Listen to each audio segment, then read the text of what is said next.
오늘도 참 좋은 하루가 시작되었습니다. 하나님께서 오늘 이 새벽 시간을 축복해 주시고 지금 말씀을 펴고 여러분의 처소에서 함께 하나님의 말씀을 나누기 위해 함께하는 우리 성도님들에게 하나님의 크신 은혜도 하나님의 크신 사랑도 함께 하실 줄로 믿습니다. 오늘은 예레미야 예가의 말씀을 통해서 우리의 신앙을 또 살펴보게 될 텐데요. 예레미야 예가가 느꼈던 또 예레미야가 느꼈던 또 하나님께서 예레미야를 통해서 하시고 싶었던 말씀들을 우리는 예가서를 통해서 볼 수 있게 될 것입니다. 오늘도 아침 시간이고 새벽 시간이기 때문에 자칫 조금 피곤해서 집중하기 어려울 수도 있고요.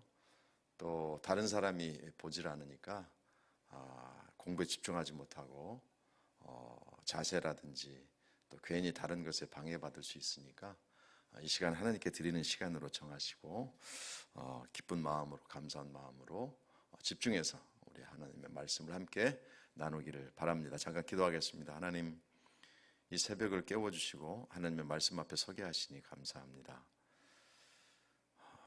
어쩔 수 없이 북쪽 이스라엘도 남쪽 유다도 무너뜨리고 멸망시키고 할 수밖에 없었던 하나님의 마음을 오늘 예레미야 예가를 통해서 알 수 있고 깨달을 수 있도록 인도해 주시고 단순하게 지식을 공부하고 머리에 담아놓는 공부가 아닌 예레미야를 통해서 슬퍼 탄식하며 말씀하셨던 하나님의 마음을 하나님의 뜻을 발견할 수 있는 성경 공부가 될 수 있도록 도와주시옵소서.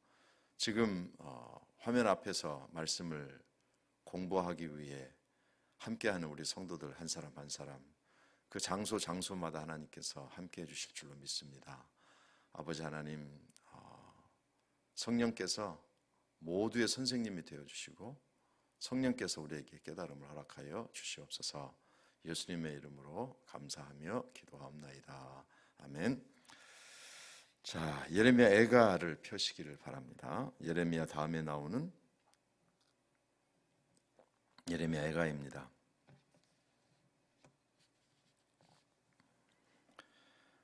예레미야 예가서는 사실은 그 예레미야서와 함께 붙어 있어도 되는 그런 성경이고요. 그 다음에 이 예레미야 예가이기 때문에 당연히 애가 이 책을 기록한 사람은 예레미야라고 봅니다. 그래서 우리가 예레미야의 애가라고 제목을 붙였고요.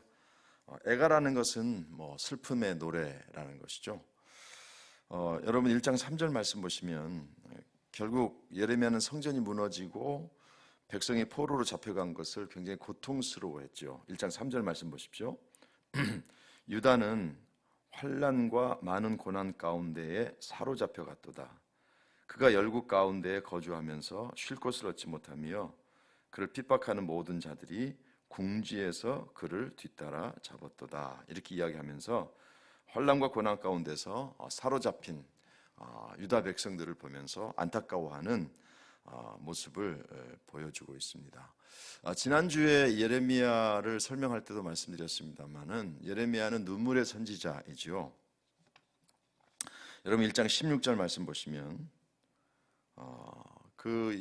남쪽 유다가 멸망하고 성전이 파괴되고 그리고 포로로 잡혀가는 백성들의 모습을 보면서 16절에 1장 16절 이로 말미암아 내가 우니 내 눈에 눈물이 물같이 흘러내리며 이렇게 이야기하면서 정말 그 안타까운 상황을 멀뚱히 바라보는 것이 아니라 마음속 깊은 곳으로부터 고통스러워하고 있는 예레미야의 모습을 볼 수가 있습니다. 2장 11절도 마찬가지인데요. 2장 11절을 보십시오. 내 눈이 눈물에 상하며 내 창자가 끊어지며 내 간이 땅에 쏟아졌으니 이는 딸 내 백성이 패망하여 어린 자녀와 젖먹는 아이들이 성읍 길거리에 기절함이로다. 그 당시에 상황이 얼마나 처참했는지 한 나라가 다른 나라에 의해서 멸망당하는 것은요 정말 고통스러운 경험입니다. 그 당시에 이제 그 전쟁의 형태를 보면 어떤 나라가 한 나라를 점령하면 뭐 꼭 그런 건 아니지만 전쟁에 이기기 위해서 동원된 군사들이 매우 고생하지 않습니까? 그래서 보통은 그 지도자들이 어떤 허락을 하는가 하면 3일 동안은 마음껏 약탈해도 좋다. 이런 케이스들이 굉장히 많이 나타납니다. 그 당시에 전쟁을 읽어보면 그래서 그 전쟁에서 승리하기 위해 고생한 군사들은 이제 그 상대방 나라 또는 도시를 점령했기 때문에 마음껏 약탈하는 것이죠. 그 약탈의 강도가 얼마나 심한 것인지 뭐 마음대로 사람을 죽이기도 하고 여자들에게 나쁜 짓을 행하기도 하고 그리고 집안에 있는 어떤 것들이든지 약탈해도 이제 상관하지 않는 그런 행태가 있었죠. 어쨌든 바벨론에 의해서 남쪽 유다는 3번씩 공격을 당했고 그때마다 큰 타격을 받았지만 마지막 공격에서는 뭐 아무것도 남겨지지 않을 정도였으니까 예레미야가 고통스러운 눈물을 흘릴 수밖에 없습니다. 그래서 예레미야 애가입니다. 애가가 슬픔의 노래이고 눈물의 노래인 것이죠. 오늘 여러분 뭐 예레미야 애가를 읽어보셨으면 알겠습니다만은 눈물이 흐르는 그런 상황뿐만 아니라 예레미야는 슬프다로 이 말씀을 이어가고 있습니다. 1장 1절 말씀 보시면 슬프다 이 성이여 전에는 사람들이 많더니 이제는 어찌 그리 적막하게 앉았는고 전에는 열국 중에 크던 자가 이제는 과부같이 되었고 전에는 열방 중에 공주였던 자가 이제는 강제노동을 하는 자가 되었더라. 제일 1장 1절을 시작하면서 슬프다라고 이야기합니다. 예레미야 2장 1절도 마찬가지죠. 슬프다. 주께서 어찌 그리 진노하사 딸 시온을 구름으로 덮으셨는가. 이스라엘의 아름다움을 하늘에서 땅에 던지셨으며 그의 진노의 날에 그의 발판을 기억하지 아니하셨도다. 4장 1절도 마찬가지입니다. 슬프다. 어찌 그리 금이 빛을 잃고 순금이 변질하였으며 성소의 돌들이 거리 여기마다 쏟아졌는고. 그래서 슬프다 그리고 눈물이 흐른다라고 표현하고 있기 때문에 이 성경의 제목은 슬픔의 노래인 애가가 된 것입니다. 이 예레미야 애가를 보면서 결국은 하나님께서 오래도록 말씀하셨던 심판이 이루어지게 됩니다. 선지자들, 그러니까 문서 선지자들이죠. 기록으로 남긴 선지자들의 대부분은 남쪽 유다를 위한 선지자들이었습니다.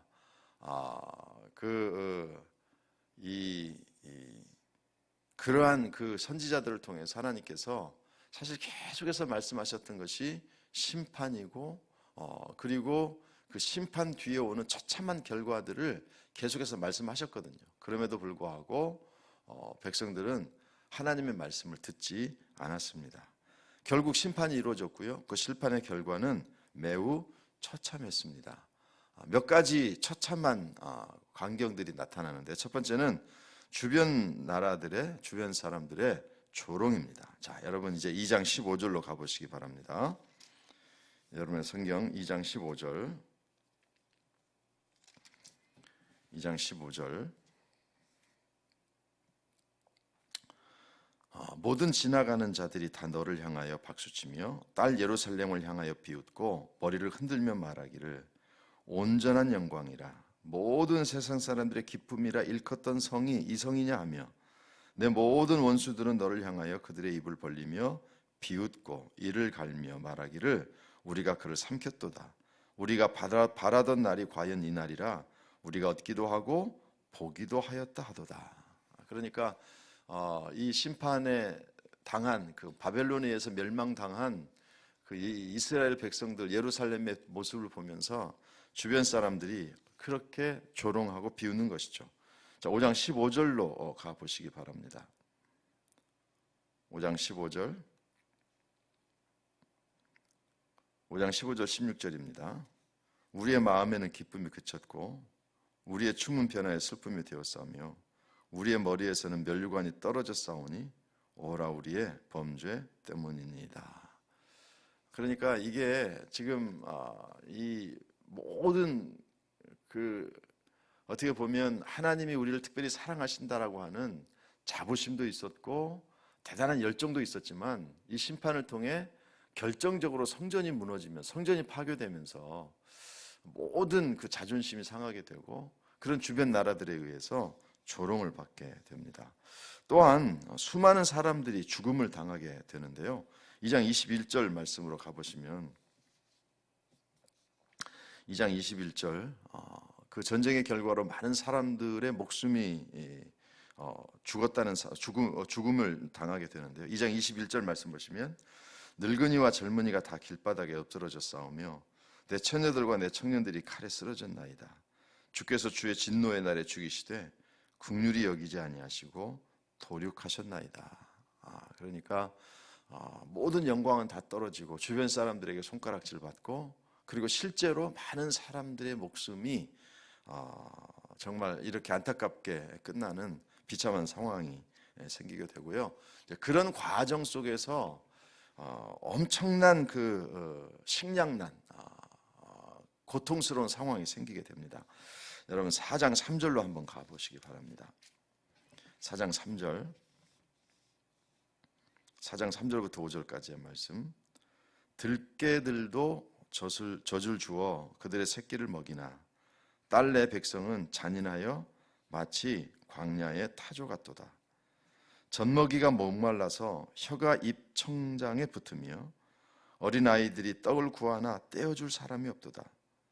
맛있는 음식을 먹던 자들이 외롭게 거리거리에 있으며 이전에는 붉은 옷을 입고 자라난 자들이 이제는 거름더미를 안았도다. 참 고통스러운 그런 상황이죠. 5장 10절로 가보십시오. 5장 10절 말씀. 굶주림의 열기로 말미암아 우리의 피부가 아궁이처럼 검으니이다. 그리고 이어서 5장 11절에 보면 대적들이 시온에서 부녀들을 유다 각 성읍에서 처녀들을 욕보였나이다.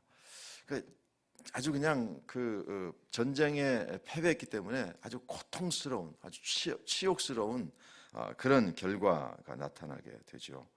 더구나 이 당시에 상황이 얼마나 심각했는지를 여러분 예레미야 2장 20절로 한번 가보시기 바랍니다. 예레미야가 2장 20절 말씀 보시면 여호와여 보시옵소서 주께서 누구에게 이같이 행하셨는지요. 여인들이 어찌 자기 열매 곧 그들이 낳은 아이들을 먹으오며 제사장들과 선지자들이 어찌 주의 성소에서 죽음을 당하오리이까. 그러니까 부모가 자식을 먹는다라는 표현이 나오거든요. 한 번이 아닙니다. 여러분 4장 10절로 가보시면 딸 내 백성이 멸망할 때에 자비로운 부녀들이 자기들의 손으로 자기들의 자녀들을 삶아 먹었도다.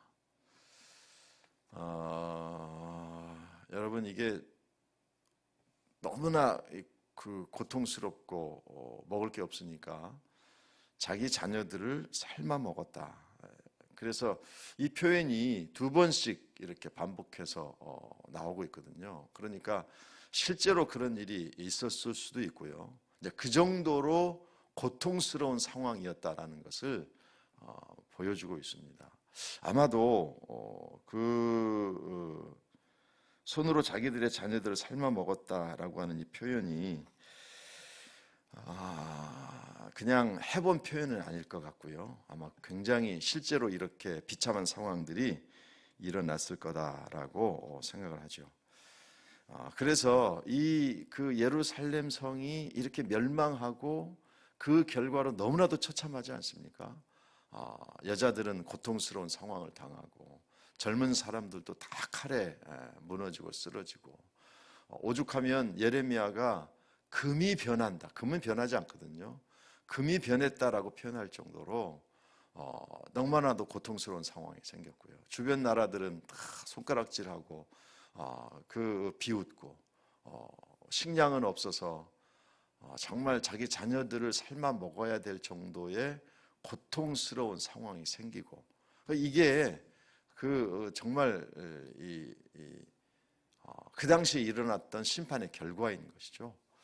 하나님의 심판이 하나님께서 쉽게 사람들을 심판하거나 하나님께서 쉽게 그 사람들의 고통을 주시지는 않지만 그렇게 거역하다가 결국은 이런 심판을 당할 때에 그 고통이 얼마나 심한 것인지 우리는 볼 수 있게 되는 것이죠. 그래서 예레미야 애가에 나타나 있는 또 바벨론에 의해서 남쪽 유다, 특별히 예루살렘과 성전이 파괴되는 그 모든 과정들을 보시면서 예수님께서 그 안타까운 심정을 말씀하신 게 있습니다. 마태복음 23장 37절로 38절의 말씀인데요.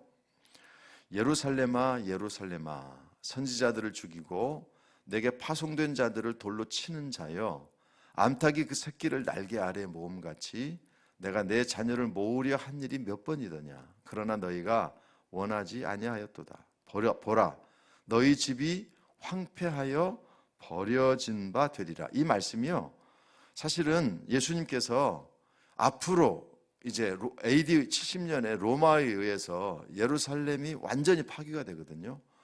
그리고 다시 회복되지 못하는 안타까운 상황이 생기는데요. 그때의 상황을 하나님 예수님께서 미리 아시고 뭐라고 말씀하십니까?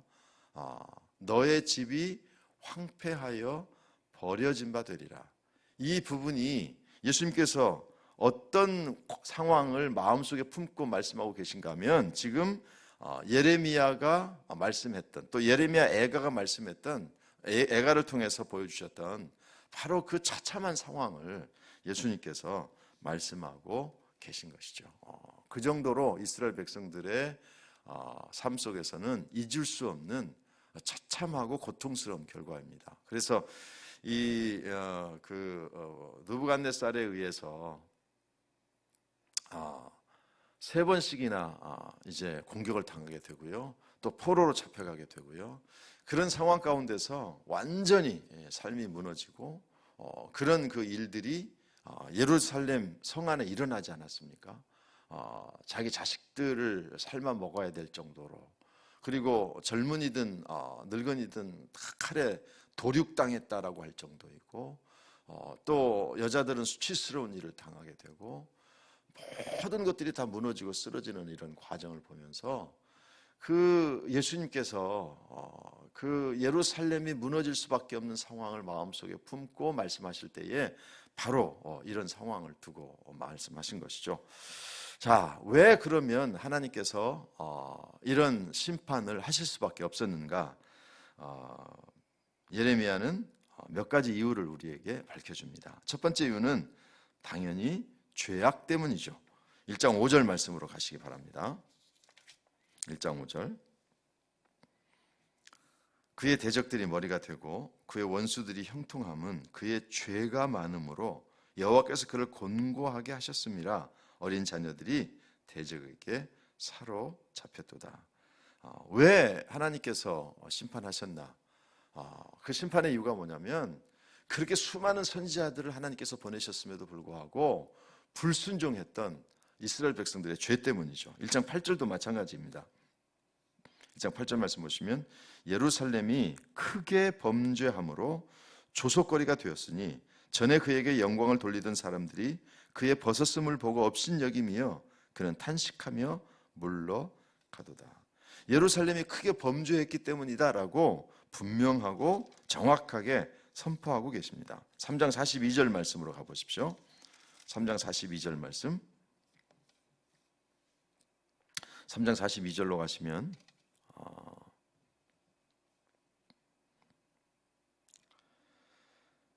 우리의 3장 2절 우리의 범죄함과 우리의 반역함을 주께서 사하지 아니하셨다라고 말씀하고 있습니다. 그러니까 이 예레미야가 계속해서 반복해서 말씀하고 있는 게 뭐냐면 왜 심판하셨는가? 죄악 때문이다라고 이야기합니다. 5장 16절 말씀 보십시오. 5장 16절로 가셔서 우리의 머리에서는 면류관이 떨어져 싸우니 오라 우리의 범죄 때문이니이다. 여러분 그러니까 지금 반복해서 계속적으로 심판의 이유를 분명하게 선언하는 게 뭐냐면 이스라엘 백성들의 죄악 때문이다, 죄악 때문이다, 죄악 때문이다라고 하는 사실을 선언하고 있고요. 그 죄악이 그냥 일반 백성들뿐만 아니라 안타깝게도 지도자들조차도 이런 죄악 가운데 참여하게 되죠. 4장 13절 14절 말씀을 보아주시기 바랍니다. 4장 13절 14절 말씀 4장 13절 14절 그의 선지자들의 죄들과 제사장들의 죄악들 때문이니 그들이 성읍 안에서 의인들의 피를 흘렸도다. 그들이 거리거리에서 맹인같이 방황하며 그들의 옷들이 피에 더러워졌으므로 그들이 만질 수 없도다. 여러분 그러니까 일반 백성들의 죄악뿐만 아니라 사실 일반 백성들의 죄를 깨우쳐주고 그리고 회개케 하고 올바른 길을 인도해 가야 될 지도자들, 선지자들, 제사장들의 죄악이 결국은 이 지도자들의 죄악까지 더해져서 하나님께서는 하실 수밖에 없었던 것입니다. 자, 그런데 이스라엘 백성들이 죄악 때문이라는 사실은 여러분 너무나도 잘 아실 겁니다. 그런데 이스라엘 백성들이 죄악 가운데서도 회개하지 않았던 아주 중요한 한 가지 이유를 예레미야는 우리에게 가르쳐 줍니다. 여러분 2장 14절로 가보시기 바랍니다. 2장 14절 말씀 2장 14절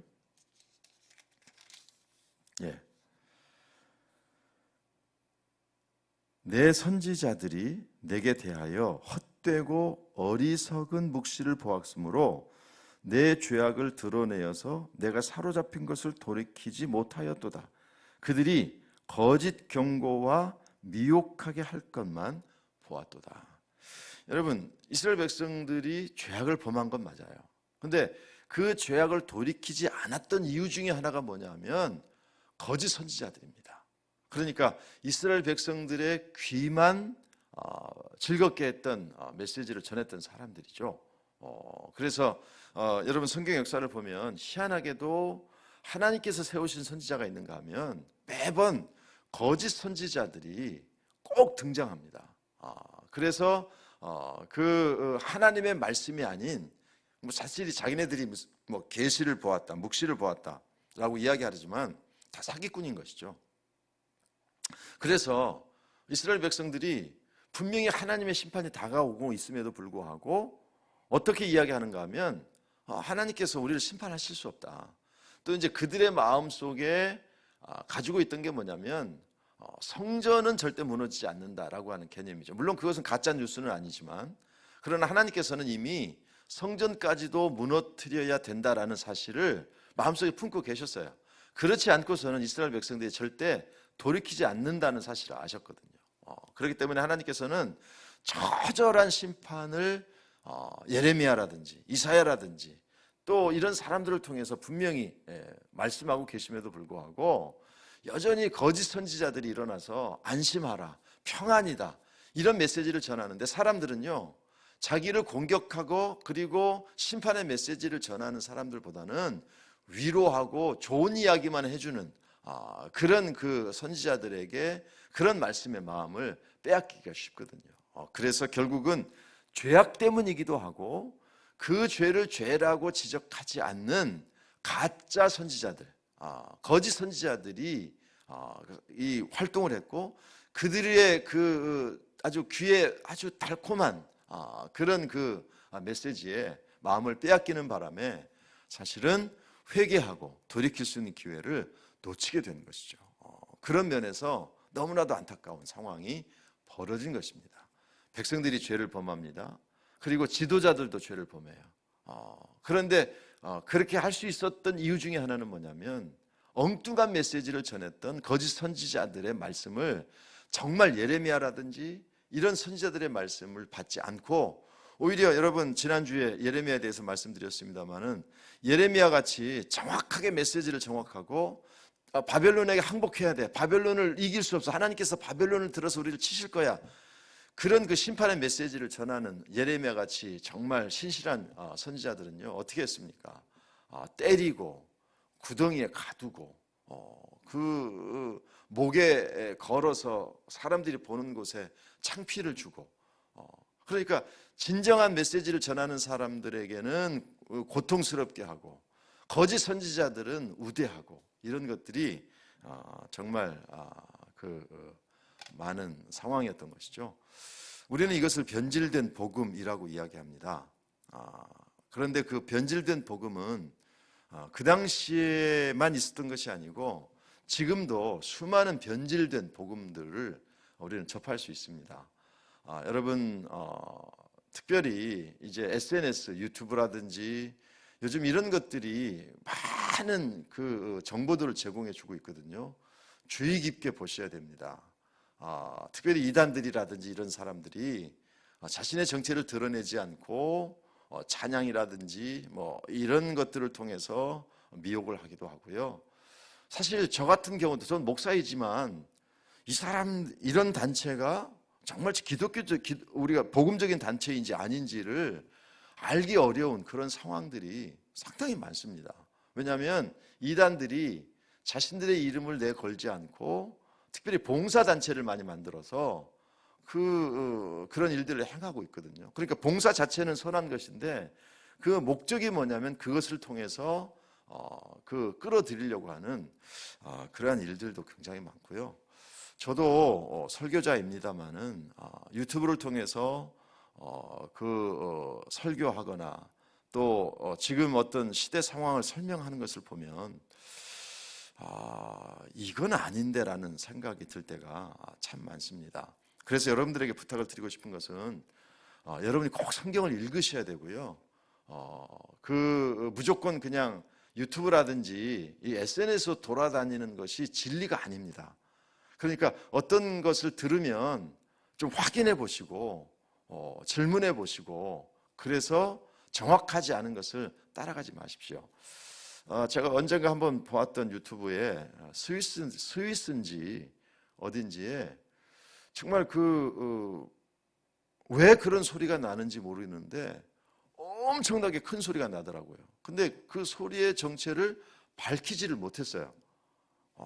그런데 어떤 사람이 소리를 뭐라고 해석하는가 하면 이게 하나님의 나팔 소리다. 뭐 그렇게 해석을 하더라고요.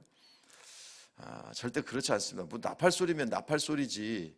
제가 생각할 때는 나팔 소리라고 표현한 걸 보면 음악적인 어떤 분명히 그것으로 우리에게 들려질 겁니다. 그런데 뭐 이상한 소리가 나는 거 가지고 뭐 하나님의 지금 천군 천사들이 경고의 나팔을 불고 있다라고 하는데 물론 나팔이라고 하는 음악뿐만은 아니고 어떤 것을 경고한다는 메시지가 되겠습니다만은 정말 주의하고 조심해야 되는 것들이 굉장히 많습니다. 또 뭐 요즘 백신에 관해서도 뉴스들이 많이 돌아다니고요. 뭐 굉장히 많은 것들이 돌아다니는데 특별히 영적인 것을 잘 구분해서 보시기를 바라고요.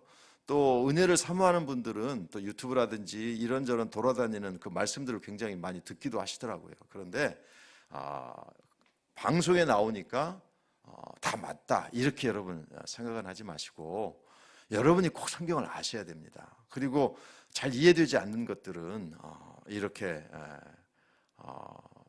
따져보셔야 되고요.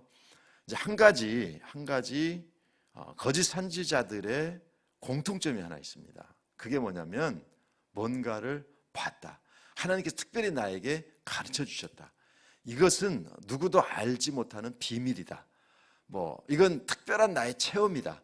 이걸 강조하는 사람들은요 조심하는 게 좋습니다. 정말 조심하는 게 좋습니다. 그래서 요즘도 아마 그런 그 사람들이 많이 있을 거라고 생각합니다. 성경을 해석하는 여러 가지 방법이 있는데요. 그 사람들이 잘 사용하는 방법이 뭐냐면 영해라는 것입니다. 영해, 영적인 해석이라는 것이죠. 여러분, 우리 물론 이제 하나님의 말씀은 영적으로 해석해야 돼요. 그런데 그들이 말하는 영해는 뭐냐면 하나님께서 뭐 갑자기 뭘 보여주시고 뭐 이것은 영으로 보지 않으면 해석할 수 없는 뭐 그런 것들이라고 이야기하거든요. 여러분, 그런 해석을 해야 될 경우도 있지만 모든 것을 그렇게 영적으로 해석하는 사람들은 주의하고 조심하시는 게 좋습니다. 그래서 그냥 그 성경 자체를, 성경 본문을 그냥 한 구절 읽고 엉뚱한 얘기만 하는 사람들은 정말 조심하십시오. 그래서 그 당시 이스라엘 백성들도 거짓 선지자들이 어떻게 이야기했겠습니까? 내가 하나님께서 내게 뭐 말씀을 주셨다. 뭐 어느 날 내게 들려주신 음성인데 뭐 이런 거 정말 조심하십시오.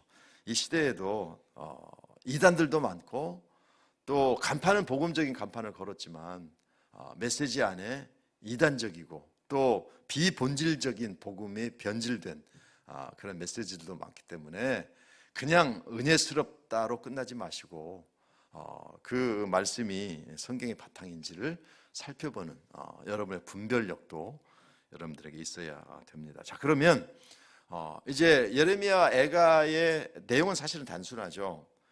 나라가 멸망하는 것을 봤으니까 얼마나 슬픈지를 예레미야가 이제 표현을 합니다. 왜 슬펐는가 하면 슬플 수밖에 없었던 이유를 설명하지 않습니까? 처참한 환경, 죽음을 당하고 뭐 여러 가지 어려운 상황 말씀드린 것처럼 고통스러운 상황이고요. 그러면서 뭐 똑같은 선지자들이 하나님께 선지자를 통해서 말씀하셔서 똑같은 메시지죠. 왜 우리가 이렇게 심판을 당했느냐? 죄악 때문이다. 백성들의 죄 그리고 지도자들의 죄가 결국 하나님의 심판을 불러왔다. 그런데 하나님의 심판을 불러올 때까지도 회개하지 않았던 이유가 뭐냐? 결국은 거짓 선지자들의 잘못된 메시지 때문이다. 여러분, 이 패턴이요, 잘못된 길을 가는 사람들에게 늘 나타나는 패턴입니다. 그렇게 보시고요. 자, 그렇다면 어떻게 회복해야 되나? 예레미야 애가를 통해서 어떻게 회복해야 되는지도 설명하고 있습니다. 자, 3장 40절로 가주시기 바랍니다. 3장 40절. 3장 40절 말씀. 우리가 스스로 우리의 행위들을 조사하고 여호와께로 돌아가자. 우리의 마음과 손을 아울러 하늘에 계신 하나님께 들자. 여러분, 제가 지난번에 이 3장 40절을 본문으로 설교를 했습니다. 뭐라고 이야기하는가 하면 예레미야가 그냥 하나님께로 돌아가자가 아니라 우리가 스스로 우리의 행위들을 조사하고 여호와께로 돌아가자. 여러분, 예레미야가 백성들에게 분명하게 이야기합니다. 우리가 어떤 존재였는지, 어떤 죄악을 범했는지 샅샅이 살펴보자는 것이죠. 그래서 지은 죄, 알고 지은 죄, 모르고 지은 죄 다 용서해 주시옵소서가 아니라 나의 잘못이 무엇인지 구체적으로 깨닫고 그리고 구체적으로 하나님 앞에 회개하고 그렇게 해야만 된다는 것입니다. 그래서 그러면서 뭐라고 얘기하는가 하면 우리의 마음과 손을 아울러 하나님께 들자, 이렇게 봐요. 그냥 겉으로 드러나는 손만 드는 것이 아니라 마음까지도 들어야 된다라고 설명하고 있습니다. 그래서 첫 번째 회복의 단계는 나 자신을 살피는 것입니다. 나 자신을 조사하는 것이죠. 지금 우리가 살면서도 마찬가지입니다. 우리는 우리의 삶을 살펴보고 조사해서 과연 하나님께서 보실 때에 어떤 것들이 잘못된 것인지를 분명하게 깨닫고 그래야만 온전한 회개, 그러니까 손만 드는 것이 아니라 마음까지 들 수 있는 회개가 일어날 수 있다는 것이죠.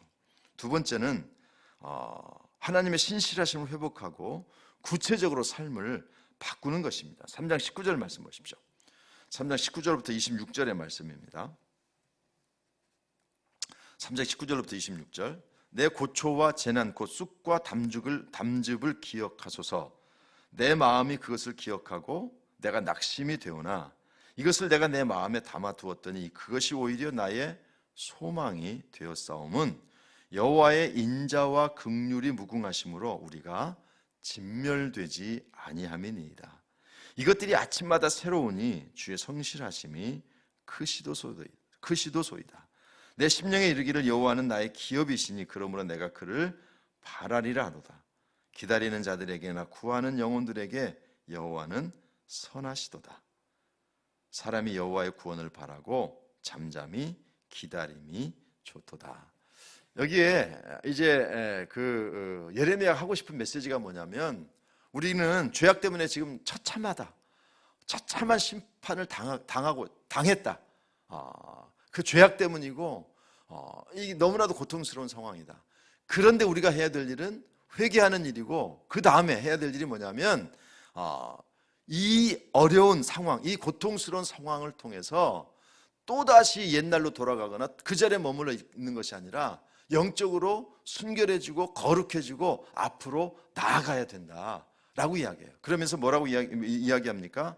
정말 이렇게 고통스러운 상황 때문에 오히려 뭐가 생겼어요? 소망이 됐다라는 것이죠. 나 자신을 발견하게 되고 깨닫게 되고, 그래서 결국은 우리가 하나님께로 돌아가지 않으면 안 되는 것이로구나.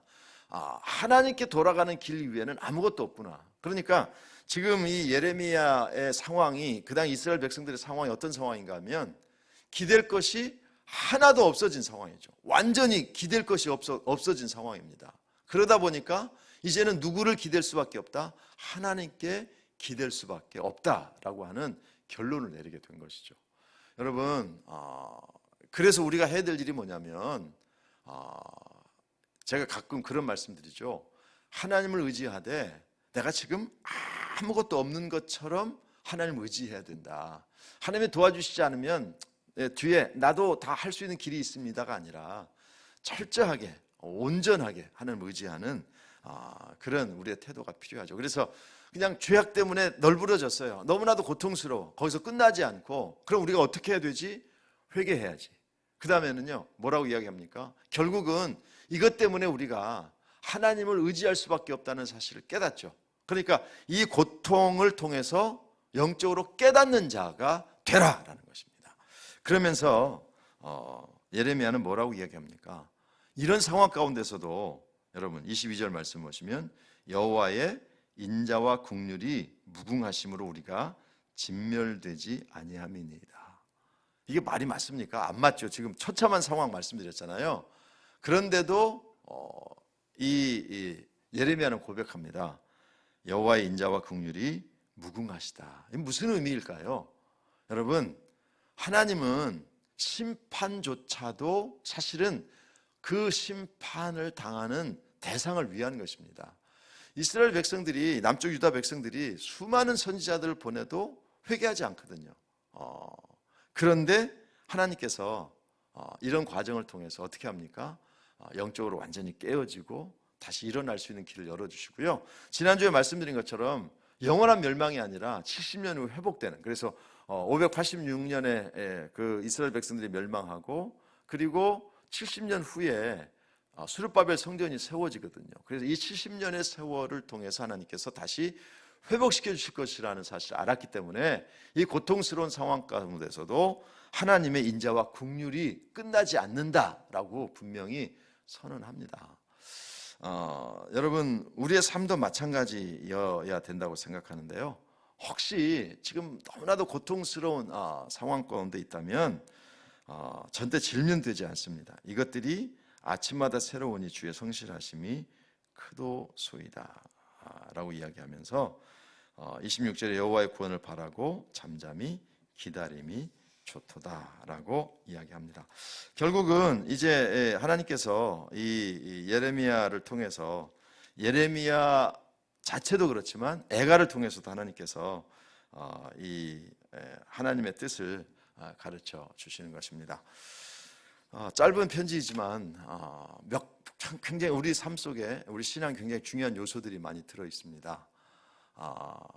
결국 심판의 끝은 매우 고통스럽습니다. 우리가 천국과 지옥을 이야기할 때 굉장히 막연하거든요. 그러나 여러분, 천국은 너무나도 아름다운 곳이지만 우리가 절대 가지 말아야 될 장소는 지옥이거든요. 그래서 사랑 많으신 예수님께서도 지옥의 문제를 말씀하고 계시기 때문에 우리가 돌이킬 수 없는 장소이지 않습니까? 그렇기 때문에 우리의 삶 속에 정말 복음을 붙잡고 하나님의 말씀을 붙잡고 나아가야 되고요. 중요한 포인트는 철저하게 회개하고 그리고 그 모든 상황 가운데서도 하나님이 어떤 분이신지를 꼭 붙잡고 나아가는 믿음의 삶이 우리에게 필요하다라는 것이죠. 그래서 결국은 예레미야 애가를 통해서 이 시대를 살고 있는 우리들에게도 정말 복음 앞에 그리고 하나님 앞에 온전하게 서야 된다는 사실을 가르쳐주고 계시고요. 그러기 위해서는 철저하게 나 자신의 모습을 살펴보고 조사하고 그리고 회개하고 돌이키는 이런 과정이 없이는 절대 그 심판 자체로 끝날 수밖에 없고, 그렇게 된다면 그것은 비극적이다라는 것을 우리에게 가르쳐주고 계십니다. 늘 여러분 자신을 조사하시고 살피셔서 그냥 손만이 아니라 겉으로 드러나는 모습만이 아니라 여러분의 마음까지도 하나님을 향해 높이 들려질 수 있는 그런 믿음의 삶을 사는 여러분들이 되셨으면 좋겠습니다. 우리의 삶에도 이런 일들이 반복될 수 있다는 사실을 기억하시고, 그럼에도 불구하고 하나님의 인자와 긍휼하심을 붙잡았던 예레미야처럼 하나님의 긍휼하심을 붙잡고 날마다 새롭게 하시는, 날마다 새로운 은혜를 더해주시는 하나님을 의지하고 거룩하게, 그리고 진짜 복음 위에 건강한 믿음으로 승리하는 여러분의 삶이 되시기를 주님의 이름으로 축원합니다. 기도하겠습니다. 하나님, 처참한 심판을 받았던 이스라엘의 모습을 우리가 보았습니다. 성전도 그리고 모든 것들도 다 무너지고, 사람들은 포로로 끌려가고 남은 사람들은 죽임을 당하고, 그 과정 속에서 어머니가 자식을 삶아 먹어야 될 정도로 고통스러운 상황이 생기고, 아버지, 이런 일들이 심판의 끝에 일어난다는 사실을 잊지 않도록 도와 주시옵소서. 수없이 하나님께서 하나님의 말씀을 통해 선지자들을 통해 경고하셨음에도 불구하고 거짓 선지자들에게만 귀를 기울였던 안타까운 상황을 우리가 깨닫게 하시고, 이 시대에도 정말 거짓 선지자들, 잘못된 그 복음들이, 변질된 복음들이 이 세상에 얼마나 많은지 깨달아서 분별력 있는 믿음을 가지고 살아갈 수 있도록 우리 성도들에게 함께하여 주시옵소서. 그 처참한 상황 가운데서도 예레미야는 하나님의 긍휼하심, 인자하심을 붙잡았습니다. 그리고 반드시 회복시켜 주실 것을 믿고 나아갔습니다. 하나님, 우리의 삶 속에도 바로 인자와 긍휼이 풍성하신 하나님께서 함께 하신다는 사실을 잊지 않게 도와주시고, 그래서 나의 삶을 더욱더 하나님께서 기뻐하시는 삶으로 만들어갈 수 있는 우리 모두가 되게 하여 주시옵소서. 우리의 삶에 슬프다 탄식해야 되는 상황이 생기지 않도록 하나님 앞에 거룩하게, 또 하나님과 동행하는 삶을 우리 모든 성도들이 살아갈 수 있게 하여 주옵소서. 예수님의 이름으로 기도합나이다. 아멘.